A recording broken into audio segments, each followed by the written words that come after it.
할렐루야. 구두쇠로 아주 유명한 사람이 있었습니다. 매년 $10,000,000 이상을 벌기 시작해서 1970년대 후반부터는 5천여 명의 직원을 거느리며 그리고 연간 $30억 매출을 올리게 되어서 88년도에는 약 1조 5천억 원의 자산을 달성해서 포브스가 발표한 부자 순위 23번째의 이름을 올리기도 했습니다. 그런데 이분은요, 회사에서 직원들에게 이면지를 쓰게 합니다. 경제인들의 모임에 가면 거의 식사에 대한 것들을 계산하지 않고 일찍 자리를 뜨는 것으로 알려져서 비난을 받기도 했습니다. 그래서 이분에 대한 평가는 이렇게 나와 있습니다. 돈 많고 잔인하고 그리고 결단력 있는 갑부, 이렇게 말입니다. 그러던 중 1997년 DFC 면세점을 매각하는 과정에서 법정 분쟁에 매달리게 되고 휘말리게 되고, 그로 인해서 그 회사의 회계장부가 언론에 공개되기 시작했습니다. 그러면서 미국 전역이 발칵 뒤집어지는 그런 일이 벌어졌죠. 뉴욕 컨설팅 회사라는 이름으로 15년 동안 2,900회, 그렇게 지출된 금액이 무려 $40억, 우리나라로 4조 4천억 원 정도입니다. 사람들은 대부분 이 사람이 그것을 빼돌렸을 거다, 이렇게 추측을 하고 비난의 화살을 쏘았습니다.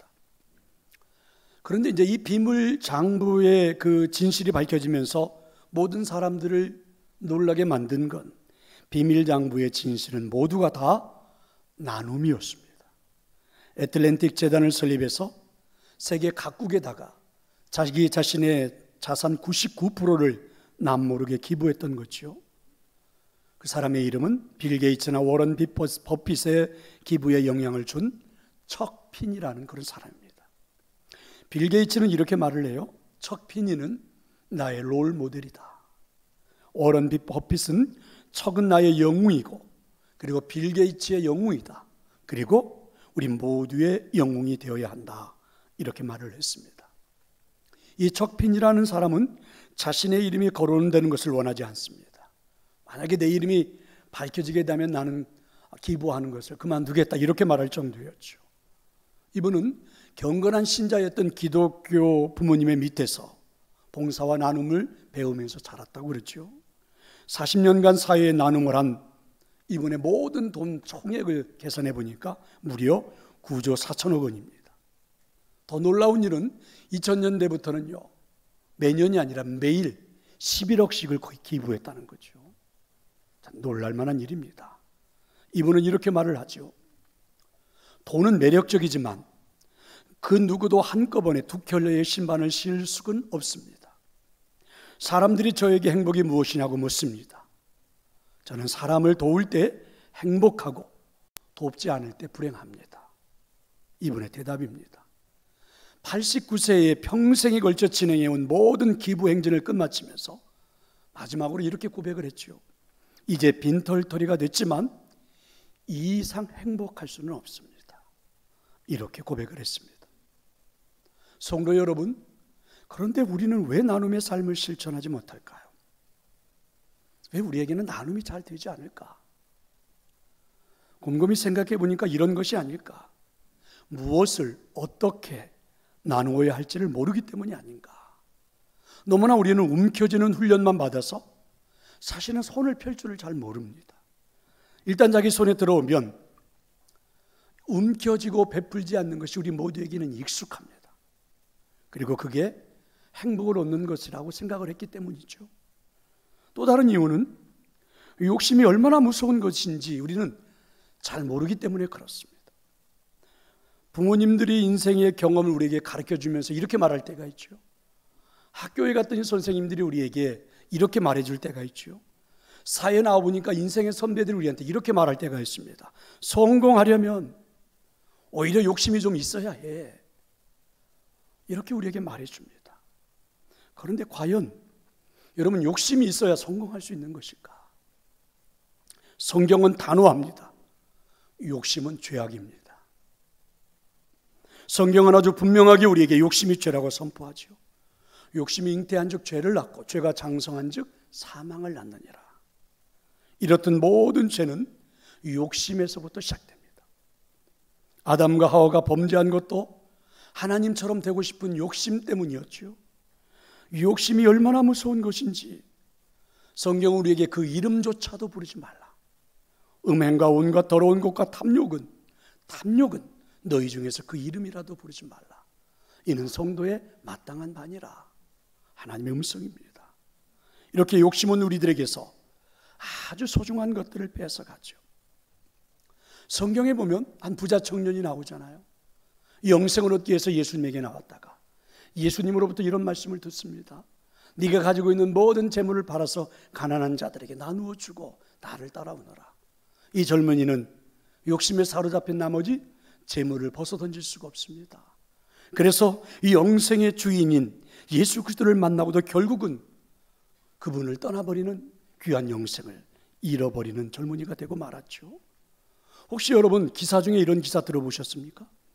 22년간 총 8억 872만 8,110원을 기부한 전주시에 살고 있는 얼굴 없는 천사라는 그런 기사입니다.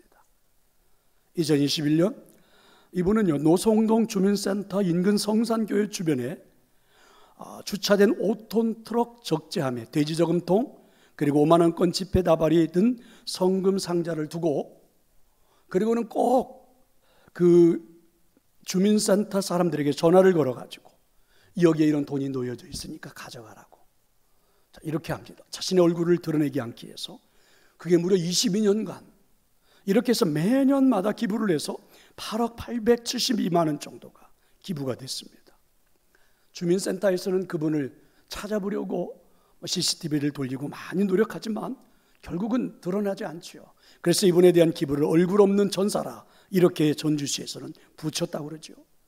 그런데 2019년에 이상한 일이 벌어졌습니다. 이가 이렇게 기부를 한다는 사실이 절도범들에게 알려졌던지 이 절도범 2명이서요 그 사실을 파악한 뒤 이분이 그날도 이 노송주민센터 뒤편 천사공원 내 희망을 주는 나무 밑에 두고 간 성금 6,016만 3,510원을 그냥 상자채, 송두리채 차량에 싣고 도주한 겁니다. 절도범들이 말입니다. 결국 이들은 잡혔죠. 재판이 열렸습니다. 재판부는 이들을 향해서 이렇게 말했습니다. 익명의 기부자는 매년 사회적 약자와 불우한 이웃을 위해 써달라며 많은 돈을 주민센터 앞에 몰래 놓곤 했다며. 재판부가 하는 말 굉장히 의미가 있죠. 들어보세요. 그러나 피고인들은 감히 건드려서는 안 될 고귀한 돈을 사전에 계획해 훔쳐 죄질이 매우 불량하다. 그래서 징역형을 선고했다고 그러죠. 저는 여기서 굉장히 의미가 있어 보입니다. 건드려서는 안 될 고귀한 돈, 근데 이걸 놓고 사전에 계획까지 하고 훔쳤다. 인간의 욕심이 어느 정도인지 알 수 있겠죠. 누군가는 기부하고 누군가는 그 기부한 돈을 훔쳐 달아나는 인간의 어리석은 모습들이 그대로 보여집니다. 또 우리에게 있어서 더 큰 문제는 무엇입니까? 많은 사람들이 욕심과 소망을 혼돈한다는 거죠. 내 아이가 잘 되기를 바라는 건 소망입니다. 그런데 내 아이만 잘 되기를 바라는 건 욕심이겠죠. 여러분, 우리 모두가 부자가 되기를 바라는 것은 소망입니다. 그런데 나만 부자가 되기를 바라는 건 욕심이 아닐까요? 그런데 아시는 것처럼 욕심은요 마치 컴퓨터의 바이러스와 같습니다. 바이러스가 컴퓨터에 침입하면 컴퓨터 전체를 다 다운시키듯이 여러분의 욕심의 바이러스가 우리 안에 들어오면 나의 삶을, 나의 가정을, 우리 사회를 병들게 하고 다 다운을 시켜버리고 멈춰버리게 하지 않습니까? 그래서 예수님은 삶과 모든 탐심을 물리치라 이렇게 명령하십니다. 성도 여러분, 성경은 우리에게 나눔을 가르칩니다. 믿으시기를 축원합니다. 성경은 우리에게 주는 것을 가르치죠. 주라, 그리하면 너희에게 줄 것이니 곧 후이되어 누르고 흔들어 넘치도록 하여 너희에게 안겨주리라. 우리 하나님 아버지는 주시는 분입니다. 하나님은 아담과 하와에게 풍족하고 부족함이 없는 에덴 동산을 선물해 주셨습니다. 심지어 멸망받아 마땅한 우리를 살리시기 위해서 독생자 예수 그리스도를 우리에게 아낌없이 주셨습니다.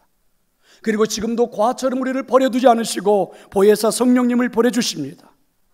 그렇다면 하나님의 자녀된 우리들, 아버지를 닮아 나눔의 삶을 살아가는 건 당연한 것 아닐까? 그런데 문제가 무엇입니까? 욕심은요 배우지 않아도 알게 되지요. 그 어린아이들이 어떻게 여러분 배운 적도 없는데 그렇게 욕심을 부리는지. 그런데 여러분 아십니까? 나눔은 반드시 가르쳐야 된다는 거죠.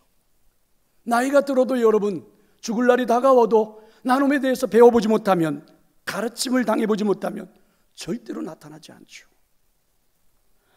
더 중요한 건 나누는 것을 배우지 못하면 내가 살아가는 인생에는 끊임없는 전쟁이, 끊임없는 다툼이, 갈등이 연속되고 있다는 것이죠. 하나님께서 우리에게 가르쳐 주신 나눔의 법칙은 무엇입니까? 하나님 이렇게 말씀하시죠. 거저 받았으니까 거저 주라. 거저 받았으니까 거저 주라. 예수님의 명령이죠. 말로만 나누지 말고 이웃에게 진짜 필요한 것을 나누라. 만일 형제나 자매가 헐벗고 일용할 양식이 없는데 너희 중에 누구든지 그에게 찾아가서 평안히 가라, 더웁게 하라, 배부르게 하라 하며 만약에 그 몸에 쓸 것을 주지 않는다면 무슨 이익이 있겠느냐. 또 이렇게도 말씀하시죠. 그리고 나누면 억지로 하지 말고 기쁜 마음으로 나누라, 이렇게 말씀하시죠. 성도 여러분, 우리가 어떻게 살아야 우리가 행복한 인생을 살아가는지는 우리를 만드신 하나님이 제일로 잘 아십니다. 그분이 그래서 우리에게 말씀하신 거잖아요. 하나님 우리를 그렇게 만드신 거죠. 나눌 때에 우리들의 인생에 행복이 누려지도록 그렇게 우리를 만들어 주셨다면 하나님의 말씀대로 나누면서 사는 것이 행복입니다. 믿으시기를 축원합니다. 그렇다면 여러분 꼭 이건 눈에 보이는 물질만이 아니죠. 필요하다면 누군가와 시간도 나누어야 되고, 누군가와 여러분 정도 나누어야 되고, 누군가와 사랑도 나누면서 사는 거죠. 욕심은 망하는 길이지만 나눔은 더불어 사는 길입니다. 여러분 아무리 보잘것없어도 서로 나누면 너도 살고 나도 살지요. 그게 여러분 오병이어의 기적이 아닙니까? 어린아이가 하나 들고 있는 보리떡 5개, 물고기 2마리 대수롭지 않습니다. 어른들에게는 여러분 한 끼 식사도 되지 않는 지극히 작은 것입니다. 그런데 여러분 이 아이가 그것을 나눌 때에 여러분 그곳에 2만 명 가까이 되는 사람들이 풍족하게 먹는 기적이 일어나잖아요. 이 아이는 기적의 주인공이 되었고 성경에는 이 아이에 대한 이야기가 기록되어 영광까지 왔잖아요. 현대인들은 여러분 주로 스트레스에 쌓인다고 이렇게 말을 하죠. 스트레스의 질병에 시달리는 것은요, 자기의 것을 아낌없이 나누어 주었던 이 아이와 반대로 행동하기 때문이라고 말하죠. 많은 사람들이 다 내 것 내 것, 다 내 것 내 것, 이러다 우리는 여러분 극심한 스트레스에 시달리고 살아갈 수밖에 없다는 것입니다. 어떤 분이 예화를 하면서 이렇게 말하는 분도 있더라고요. 천국은 서로 먹여주는 거고 지옥은 자신만 먹이려고 애쓰는 곳이다, 이렇게 말하더라고요. 나눔이 없는 인생이 여러분 천국일 리가 없겠지요. 거기가 지옥이겠지요. 슬픔은 나누면 반이 되고 기쁨은 나누면 배가 된다는 사실 우리는 잘 압니다. 욕심은 여러분 이웃과 높은 담이 생겨나지만 나눔은 담이 없는 동네를 만들지요. 욕심을 부리면 여러분 고인물이 되어 썩은 냄새가 나는 거 잘 압니다. 그러나 나누면 계속해서 그곳에서 샘물이 돋아나 여러분 시원한 물을 제공하는 것 잘 압니다. 그런데도 우리는 매일 썩은 물을 마시면서, 생수보다는 오히려 썩은 물을 마시면서 그냥 인생을 살아가는데 행복할 리가 있을까? 성경은 우리에게 이렇게 제시합니다. 나눔은 더 받는 복인 반면 움켜짐은 가난하게 됩니다. 이렇게 말하죠. 주라, 그리하면 너에게 줄 것이니 곧 후이대로 누리고 온도로 넘치도록 하여 너에게 안겨주리라. 너희의 그 헤아리는 그 헤아림으로 너희도 헤아림을 도로 받을 거다. 성경에서 말하는 나눔의 복은 받은 복 위에 더 복을 더하는 것, 이렇게 오늘 성경은 말하죠. 그 정도가 아닙니다. 나뿐만이 아니라 후대까지도 복을 받는다. 저가 종일토록 은혜를 베풀고 구워주니 그 자손이 복을 받는다. 이렇게 여러분 쉬운 축복의 법칙을 버려두고, 이렇게 쉬운 복의 법칙을 버려두고 여러분 로또 복권 같은 것을 사는 어리석은 인생이 바로 우리들의 삶이 아닌가. 오늘 말씀으로 더 깊이 들어가 보세요. 나눔이 더 받는 복임을 이렇게 선포합니다. 흩어 구제하여도 더욱 부하게 된다. 구제를 좋아하는 자는 풍족하여질 것이다. 남을 윤택하게 하는 자는 자기도 윤택하여진다. 이게 하나님의 법칙이죠. 흩어 구제하는 자, 구제를 좋아하는 자, 남을 윤택하게 하는 자, 나눔의 삶을 살고 있는 사람들에 대한 표현이죠. 여기에 성경은 이런 약속을 강하게 해주셨죠. 더욱 부하게 된다. 풍족하여질 것이다. 자신도 윤택하여진다. 공통적인 말씀이 무엇입니까? 나누면 나눌수록 더 받게 된다는 거죠. 나눔이 복이라는 것을 선포하죠. 나눔은 결코 마이너스가 아닌 플러스가 된다는 것입니다. 놀라운 일 아닙니까? 신비로운 일 아닙니까? 반면에 여러분, 과도히 아껴도 가난하게 된다. 곡식을 내놓지 아니하는 자는 백성에게 저주를 받을 것이다. 과도히 아끼는 자를 우리는 구두쇠라고 그러죠. 곡식을 내놓지 아니하는 자를 욕심 많은 자라고 그러죠. 이들에게 나타나는 특징이 무엇입니까? 가난하게 된다. 저주를 받은 인생이 된다 라는 것입니다. 움켜짐이라고 하는 것은 절대로 플러스가 될 수가 없다.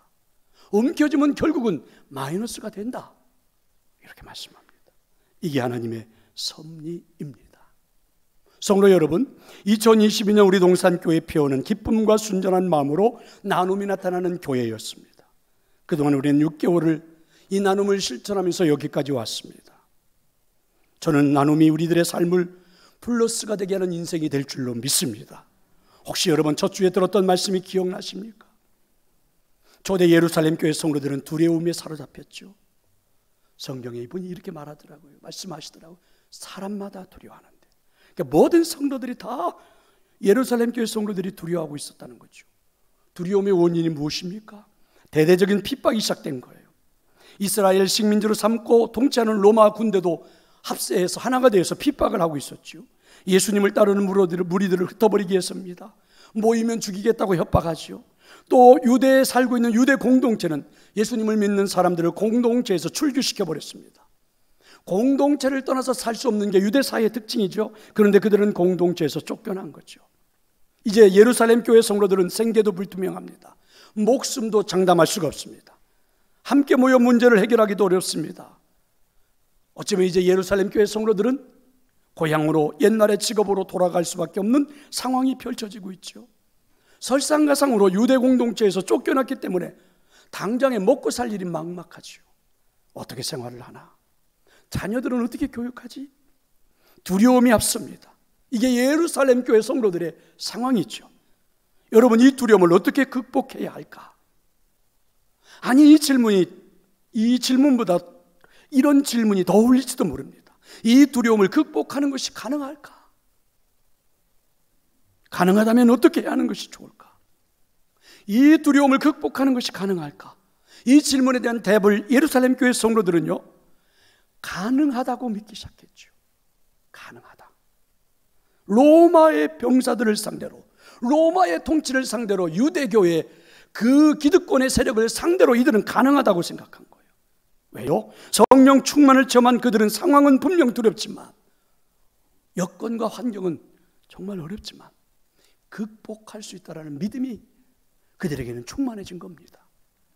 이 두려움을 어떻게 극복해야 할까? 예루살렘 교회 성도들이 생각한 방법이 무엇입니까? 성령 충만을 체험한 그들에게서 찾은 해답은 바로 나눔으로입니다. 나눔으로. 우리에게 나눔이 나타날 수 있다면 우리는 극복할 수 있다. 예루살렘 교회 성도들은 믿었습니다. 그 믿음을 삶으로 실천했죠. 생각만 한 게 아니에요. 실제적으로 나타났죠. 물론 예루살렘 교회의 교인들의 나눔은요, 눈에 보이는 어떤 필요한 물건, 돈, 이것만이 아닙니다. 이들은요, 마음도 나누었죠. 생각도 나누었습니다. 아픔도 나누고, 고통도 나누고, 꿈도 나누고, 믿음의 역사도 나누었죠. 예배가 마치고 나면 335 가정으로 같이 가서 서로 위로해주고, 만져주고, 사랑해주고, 함께하고. 나눔이 현실에서 실제적인 일이 됐습니다. 그리고 두려움을 극복하는 가장 큰 역할을 하게 된 거죠. 성도 여러분, 예루살렘 교회 성도들이 나눔을 통해서 그 두려움을 극복했다는 것이 우리에게는 조금은 혼란스럽습니다. 왜냐하면 지구상에 존재했던 많은 사람들의 가치관은요, 움켜쥐는 것입니다.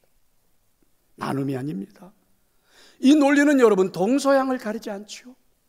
옮겨짐이 행복이라는 논리는 여러분 옛날이나 지금이야 동일합니다. 오늘 본문은요 3000년 전에 주어진 말씀이라면 그때에도 사람들에게 나눔이 그리 쉽지 않았다는 이야기죠. 근데 여러분 그게 지금 우리가 3000년이 지난 지금에도 받고 있는데 우리가 눈으로 보고 있지만 사실은 실천이 가능한 말씀처럼 여겨지지 않아요. 어쩌면 올 한 해 우리가 이 말씀을 가지고 한 해를 출발하지만 지극히 소극적이었겠죠. 이게 진짜 우리 인생의 두려움을 극복하나? 내 삶의 생기를 돋게 하나? 내 인생의 문제가 해결될 수 있는 길일까? 나눔이 정말 추상적이고 그런 것들은 아닐까? 그게 정말 필요한 것일까? 여러 가지 많은 생각들로 우리는 한 해를 출발해서 여기까지 왔죠. 무슨 말씀입니까? 동서양을 가리지 않는데, 옛날과 지금을 가리지 않는데 옮겨짐이 여러분 인생의 가치관이라고 하는데 그게 맞을까? 이게 우리들의 현실이죠. 아주 재미난 이야기가 하나 있더라고요. 100억대의 재산을 가지고 있는 한 할아버지 부부가 있었다고 그래요. 부자인데 이 사람들은 돈을 쓸 줄을 모르고 궁색을 떨면서 살았다고 합니다. 이 할아버지 부부는요 이렇게 다짐을 했대요. 우리 죽을 때까지 한 푼도 아들, 딸들에게 주지 말자. 꼭 지고 살자. 이렇게 다짐을 했다고 그래요. 이분들은 평생을 놀러 다니는 곳이 한 번도 없대요. 근데 사람들이 하도 이야기를 하니까 그래서 이 부부가, 이 할아버지 할머니가 제주도에 구경을 한번 가자. 큰 마음을 먹고 결혼 50주년을 맞이해서 할아버지 할머니가 제주도 구경을 떠나게 되었다고 그랬죠. 비행기 싸기 너무 비싸서 저 목포에 가서 배를 타고 가자. 이렇게 해가지고 이제 배를 타러 간 겁니다. 근데 배를 타기 전에 가만히 보니까 옆에 경비행기를 타고 가는 무언가가 있더래요. 여행 상품이 있는 거예요. 할아버지가 알아보았더니 꽤 괜찮아 보입니다. 그래서 이 할머니에게 말합니다. 임자, 우리 그래도 비행기는 한번 타봅시다. 할머니가 비행기라니요? 그게 얼마인지 알아요? 50만 원, 50만 원. 할아버지가 이제 우리 많이 늙었고 그래도 한번 타보자고 옥신각신 막 싸우고 있는 겁니다. 이 할아버지 할머니가 싸우고 있는 이야기를 옆에서 경비행기 조종사가 들었습니다. 그래서 이 조종사가 제안을 했죠. 할아버지 할머니, 제가 비행기를 공짜로 태워드릴게요. 한 가지 조건이 있습니다. 비행기를 타서는 아무런 소리를 해서는 안 됩니다. 한마디도 하시면 안 됩니다. 만약에 한마디라도 하시면 제가 돈을 받겠습니다. 비행기 조종사의 생각은요, 이 할아버지 할머니를 태우고 높은 곳으로 올라갔다가 갑자기 툭 떨어지고 좌로 굴고 우로 굴고 막 이러면 할아버지 할머니가 무서워서 소리를 지르겠지, 이렇게 생각하고 그리고 이분들을 태운 겁니다. 앞불싸. 제주도에 다 도착하는 동안 할아버지 할머니는 한마디도 하지 않으셨다고 그러죠.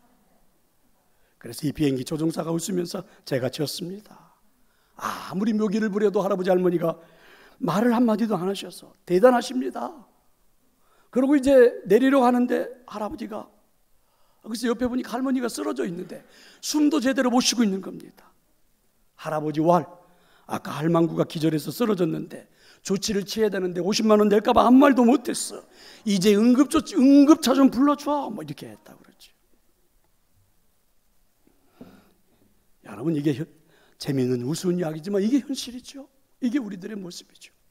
그런데 여러분, 예루살렘 교회 성도들은요, 생명의 위협, 삶의 위협을 어떻게 나눔으로 이겨낼 수 있었을까? 그들의 일성만을 가지고는 불가능했을 것 같아요. 놀라운 비밀이 하나 숨겨져 있더라고요. 마가의 다락방에서 이들이 경험한 성령의 충만한 체험입니다. 이상하죠. 성령의 충만을 체험한 사람들의 가장 큰 변화는 자신들의 필요한 것이 아닙니다. 사람들의 필요가 눈에 들어오기 시작한 거예요. 이들 스스로도 정말 놀랐습니다. 성령 충만을 체험한 교인들의 삶에서 나타나는 변화는 바로 자신이 아닌 타인들이 내 눈에 들어오기 시작하는 거지요. 타인들의 아픔이 내 눈에 들어오기 시작하는 겁니다. 타인들의 필요가 내 눈에 들어오기 시작했다는 거지요. 원래 나는 이런 사람이 아닌데, 나 자신밖에 모르는 사람인데 옆에 있는 성도의 아픔이 내 눈에 들어오다니, 그것도 여러분 눈에 보여지는 것만이 아니라 내 가슴 절절하게 느껴지다니, 이들은 정말 신비로움을 체험한 거죠. 아니, 어떻게 이럴 수가. 은혜를 받은 겁니다. 그리고 이 은혜는 자연스럽게 예루살렘 교회 공동체의 나눔으로 이루어졌죠. 교회 전 성도들이 함께 움직인 겁니다. 대대적인 핍박 속에서도 이들은 움츠러들지 않았습니다. 오히려 더 폭발적인 역사가 일어난 거죠. 돕는 것은 누구나 할 수 있지만 여러분, 자신의 방식이 아니라 필요한 사람의 방식으로 돕기는 그리 쉽지 않습니다. 돈이 자기의 소유라고 생각하면서 자기 마음대로 하지만 내가 가지고 있는 것이 타인들, 가지지 못한 가난한 사람들의 것으로 생각하면 내 마음대로 쓸 수가 없지요. 비록 나의 소유로 되어 있지만 말입니다. 여러분, 초대교회 성도들의 나눔은요, 착한 사람들에 의해서가 아니에요. 예루살렘 교회 교인들이 착해서 그런 게 아닙니다. 결코 오해하지 마셔야 됩니다. 성령을 체험하고 하나님의 마음을 알았던 사람들에게서 나타났던 거죠. 사도행전 2장 46절은 이것을 기쁨과 순전한 마음이라고 표현했습니다. 바로 하나님의 마음으로 가능했다는 것이죠. 바로 성령 충만을 체험한 마음입니다. 그렇다면 성도 여러분, 나눔은요, 시대를 따질 이유가 없습니다. 나눔은 상황을 따질 이유가 전혀 없지요. 지금도 가능한 일인가? 지금 이 시대에 어울리는 일인가? 여러분, 이런 논리를 따질 일이 아니지 않습니까? 왜 그럴까요? 내가 성령의 충만함을 받았다면, 내가 여러분 예수 그리스도를 내 구주로 영접하고 내 안에 성령님이 살아있다면 내게 나타나는 변화는 타인들이 내 눈에 들어오기 시작하는 건데, 그렇지 않습니까? 내가 착해서 나누는 게 아니지요. 내가 남들보다 착해서, 남들보다 많아서 나누는 게 아닙니다.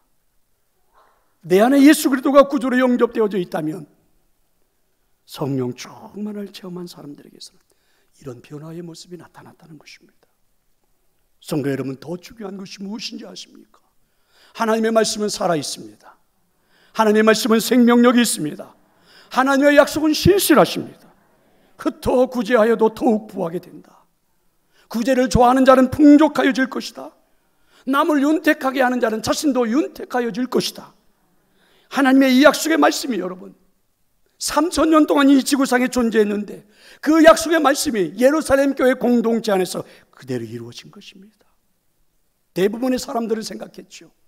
로마의 병사들을 동원하고 유대교의 기득권층 세력들이 이들을 압박하고 이들을 핍박하고 이들의 생명력을 다 뺏어버리면 예루살렘 교회 공동체는 살아남지 못하고 흩어지게 되고 죽게 되겠지. 대부분의 사람들은 예측했습니다. 그런데 여러분, 그들의 예측은 빗나갔죠. 전혀 맞지 않았습니다. 왜냐하면 대부분의 사람들이 사회에서는 그런 현상이 나타났기 때문이죠. 사랑하는 성도 여러분, 그런데 아십니까? 하나님은 살아계신 분이십니다. 하나님은 약속을 지키시는 신실하신 분이십니다. 그래서 결국 예루살렘 교회 공동체는 더욱 부하게 됐습니다.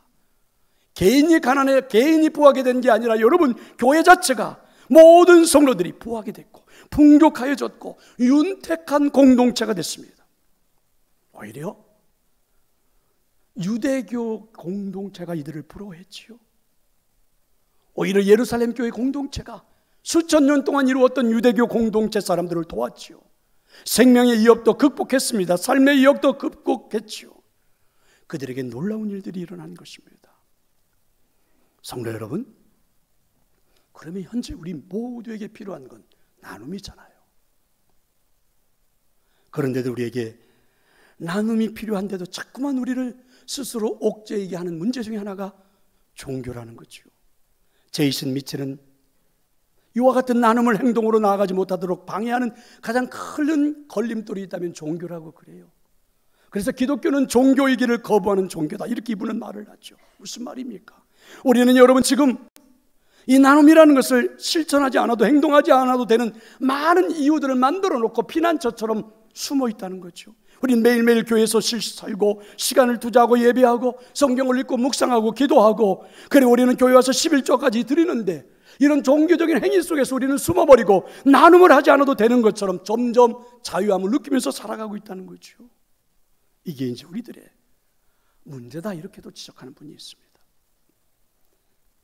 사실은 지금 우리에게 가장 필요한 일인데, 주변 모든 사람들에게 가장 필요한 일인데, 꼭 하나님의 역사가 우리 모두에게 일어나기를 축원합니다.